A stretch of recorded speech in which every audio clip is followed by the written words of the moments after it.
In the realm where science and the paranormal converge, one name stands out: Ingo Swann. Born in 1933, Ingo Swann was a trailblazing figure in the world of parapsychology, renowned for his groundbreaking work in a field that often challenged the boundaries of human understanding. Parapsychology, a field that explores unexplained phenomena beyond the scope of conventional science, became Ingo Swann's lifelong pursuit. It encompasses the study of telepathy, clairvoyance, precognition, and other mysterious abilities.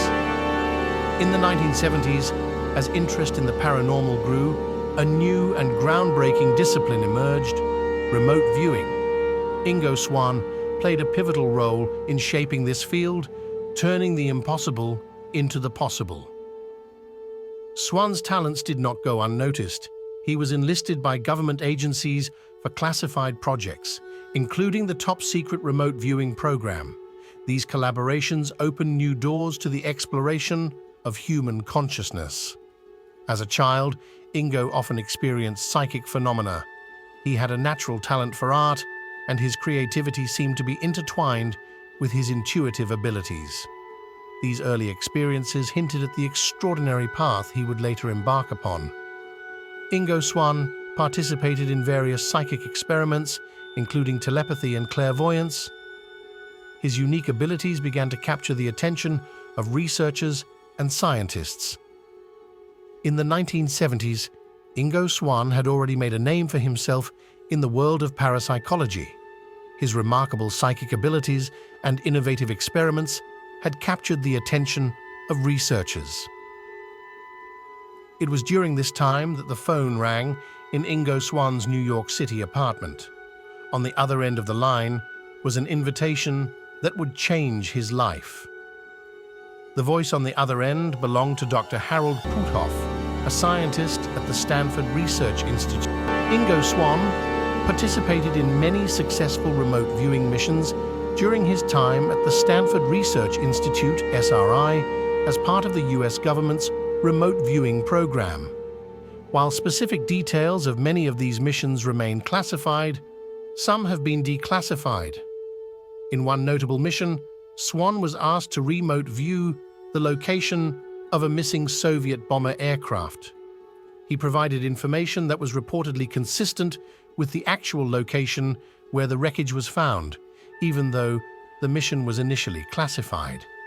In one of his most intriguing remote viewing sessions, Swann was tasked with targeting an unidentified flying object, UFO.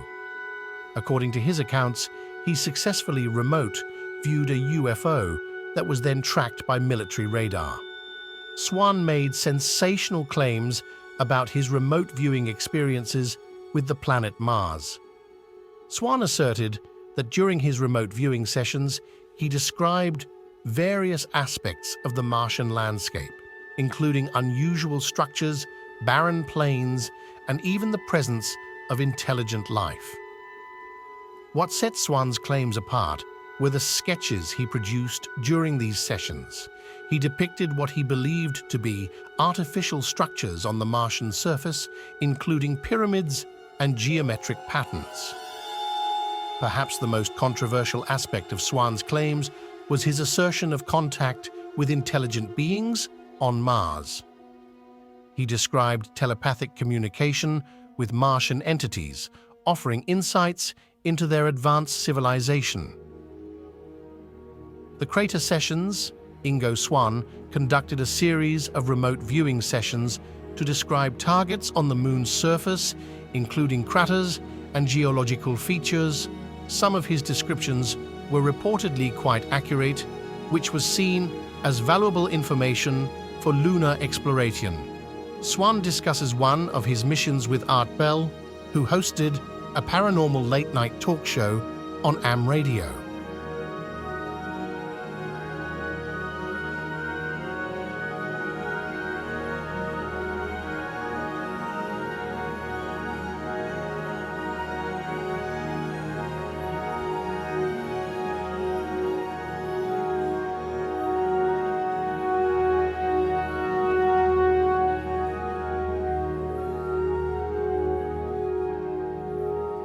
Coast to Coast AM with Art Bell on the Premier Radio Networks.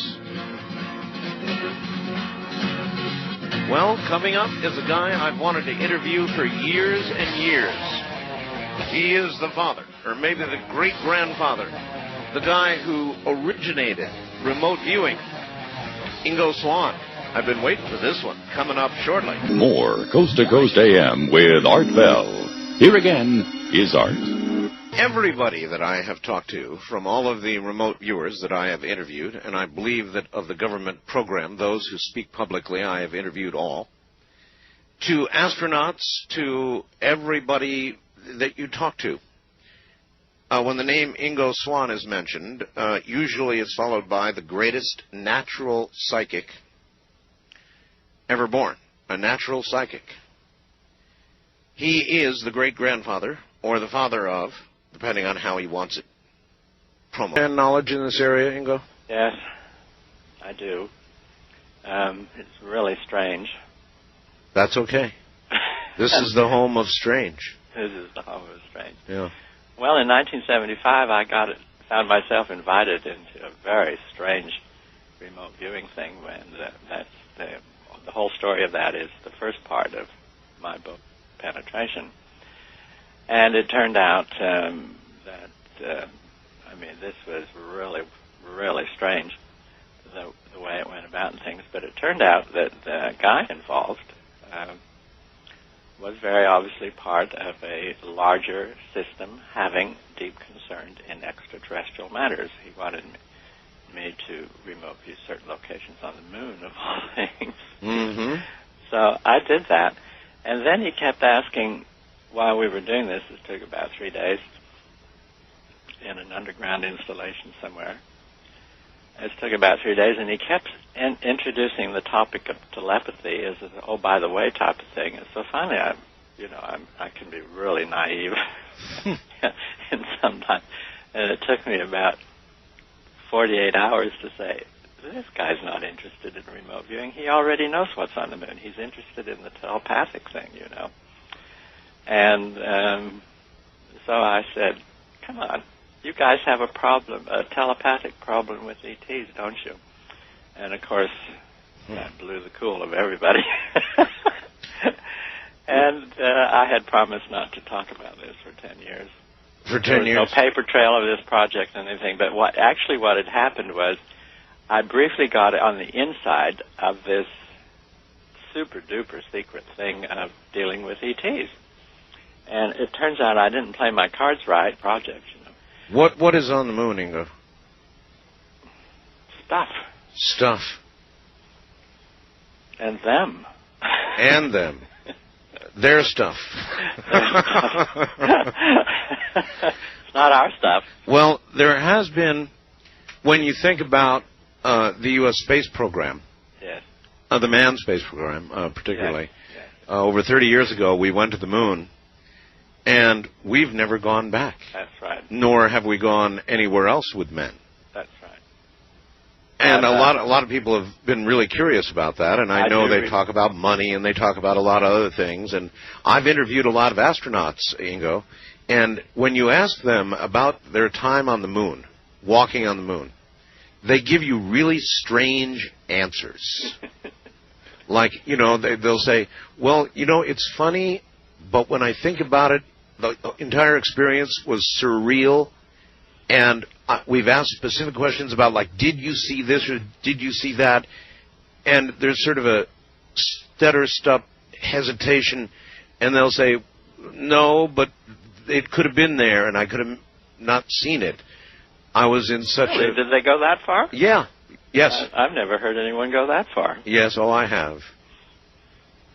Well, you're on the pulse of things, and I'm not. Even people like Neil Armstrong, the first guy